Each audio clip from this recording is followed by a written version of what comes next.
E aí galera, tudo bem? Aula passada nós conversamos um pouquinho sobre introdução ao reino das plantas, conseguimos enxergar algumas células no microscópio, conseguimos ver inclusive a clorofila, aquele pigmento verde lá dentro da célula. E hoje a gente vai conversar sobre células e tecidos vegetais. Fica ligado nesse vídeo, nessa aula. Não esquece de anotar as informações que forem sinalizadas como importante para que no final da aula você consiga gerar o código para eu ter certeza que você entendeu essa aula direitinho. E a pergunta que resume todo o conteúdo da nossa aula de hoje é: como é a estrutura interna das plantas? Nós sabemos que a célula vegetal ela tem sim algumas organelas que são semelhantes, que existem também na célula animal, como por exemplo a mitocôndria, complexo de Golgi, o retículo endoplasmático, entre outras. Mas a célula vegetal em si, ela tem umas organelas a mais que são exclusivas dela, como por exemplo o vacúolo. E aí alguns dos alunos podem estar pensando assim: nossa, Elciane, mas a célula animal também tem vacúolo. Mas quando você para e vê a estrutura, a função, eles quase parecem estruturas diferentes. Na célula animal, o vacúolo é minúsculo e não chega aos pés do vacúolo da célula vegetal. Daqui a pouquinho a gente conversa melhor sobre ele. Além disso, é exclusivo da célula vegetal os cloroplastos e parede celular. A célula animal, gente, não tem parede celular. Essa é uma característica exclusiva da célula vegetal. Tanto que quando na aula passada nós visualizamos no microscópio aquela estrutura que era bem visível, que delimitava as células e que parecia lá, uma parede cheia de tijolinhos, aquilo ali é característico de uma observação de células vegetais. Vamos estudar um pouquinho dessas estruturas que são exclusivas das células vegetais? Para começar, parede celular. Constituída por celulose, ela fica externa à membrana plasmática. O que significa dizer isso, pessoal? Que aqui, na parte interna da célula está a membrana e na parte externa está a parede. É a parede celular que dá sustentação e forma para a célula vegetal. Então, ela que garante essa estrutura e esse formato que não é redondo como na célula animal, não é arredondado, ele é todo diferenciado. O vacúolo, destacado aqui em amarelo, como eu falei, ele ocupa um grande volume celular. Nas células vegetais pode ocupar até 80% do volume. Ele é responsável pela pressão osmótica da célula, ele que garante isso, a rigidez do tecido. Além disso, ele armazena água, açúcares, aminoácidos. Então, aqui na célula vegetal, o vacúolo ele é realmente importante e desempenha inúmeras funções. Além disso, ele ainda pode armazenar substâncias tóxicas. Vocês já ouviram falar naquelas plantas tóxicas, que são aquelas que se a gente ingerir, inalar ou tocar, de alguma forma elas podem causar reações alérgicas, intoxicações graves ou até mesmo a morte? Muitas dessas plantas às vezes estão ornamentando a nossa própria casa e a gente não sabe. Neste caso, onde ficam essas substâncias tóxicas? Aqui dentro do vacúolo. Vamos dar uma olhadinha nos exemplos dessas plantas. Quem nunca viu essa planta aqui, conhecida como pinhão roxo? Ela é muito comum, ela nasce em todo canto e o contato dela provoca uma irritação na pele. Se a pessoa comer as folhas ou os frutos, pode causar vômito, cólica, diarreia, desidratação. Os casos mais graves ainda pode causar até parada cardíaca e coma. E o que fazer se acidentalmente, de repente, uma criança, um animal ingerir essa planta? O ideal é tomar bastante água para melhorar essa questão do envenenamento, mas em casos graves, correr para o hospital. Outro exemplo de planta tóxica é a coroa de Cristo. Essa aqui também aposto que vocês já viram por aí. Muitas pessoas têm essa planta em casa. Elas também são tóxicas, elas podem soltar um látex, sabe? Aquela espécie de... as pessoas chamam de leite, bem espesso, que vai provocar irritação na pele. Se ela for ingerida, ela pode causar cialorreia, que é o nome que a gente dá quando a pessoa fica salivando muito, disfagia, que é quando a pessoa não consegue engolir com facilidade, Pode ainda causar queimação estomacal, vômitos de forma geral, então é uma planta tóxica também. Além dessas, tem muitas outras, mas se vocês não conheceram nenhuma dessas até agora, com certeza vocês vão conhecer a próxima. Se liga! A mandioca, ela é extremamente tóxica e pode até matar. O responsável por isso é justamente um ácido chamado cianídrico, que está presente em grande quantidade nas células da mandioca. E aí, se a pessoa ingerir a mandioca mesmo, pode causar danos muito graves e até matar. É muito comum, né, pessoal, na época de farinhada, alguns animais acabarem ingerindo acidentalmente e chegam a morrer. Isso é muito comum, isso também acontece com pessoas.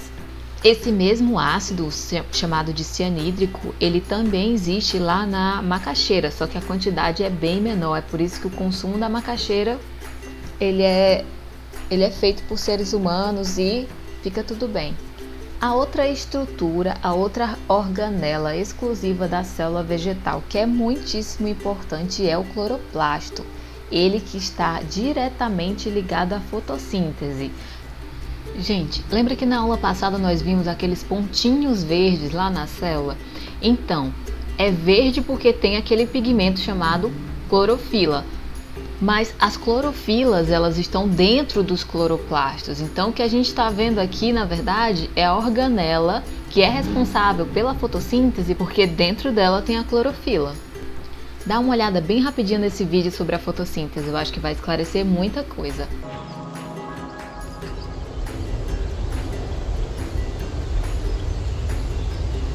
Plantas verdes são organismos vivos que podem produzir seu próprio alimento.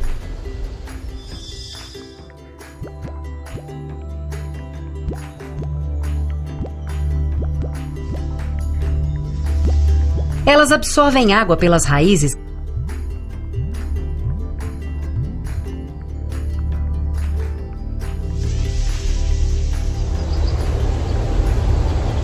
que são transportadas para as folhas.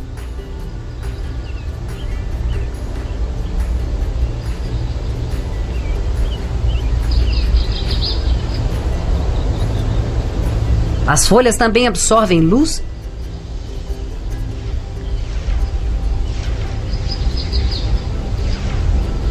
e dióxido de carbono.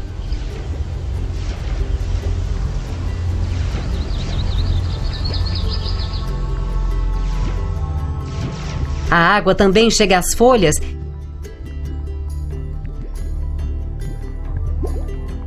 e elas reagem para formar alimento. Durante o processo, a liberação de oxigênio. Assim, o processo através do qual as plantas usam água, dióxido de carbono e luz solar para produzir alimentos é chamado de fotossíntese.